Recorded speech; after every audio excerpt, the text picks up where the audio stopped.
According to legend, the babies are found by a she-wolf who takes pity on them and decides to suckle them back to health. And then they're eventually taken in by a shepherd and his wife. Now, the Romans aren't completely credulous. Most of them, of course, realize that human beings aren't literally raised by wolves. So they came up with explanations for the origins of this myth as well. The Roman historian Livy, for instance, noticed that the word wolf and the word prostitute are actually quite similar in Latin. So maybe what happened is that the twins were found by a prostitute. She may have been the wife of the shepherd, and that's how they were raised. At any rate, the twins grow up, and what King Aemilius feared does in fact happen. They're able to overthrow him. But then their fighting turns inward against each other. The twins' names were Romulus and Remus. Romulus eventually kills Remus and becomes the sole surviving claimant to the throne. He then founds the city of Rome and becomes, according to legend, its first king. And this, of course, is considered a really important event in Roman history. And they actually have a quite precise date for it as well, and that would be the date of 753 BC.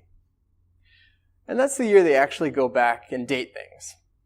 One of the main conventions of ancient Rome historians was to write AUC, which stands for Ab Urbe Condita, which translates to from the founding of the city.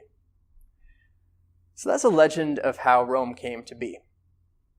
Now let's step away from mythology and focus on the historical origins of Roman civilization. How did Romans come around on the scene? Well, there are a blend of different groups living in the Italian peninsula. The Sabines, the Latins, and perhaps best known, the Etruscans. The Etruscans are the most advanced civilizations of people who are living on the Italian peninsula in pre-Roman times. We know that they were literate because they left records.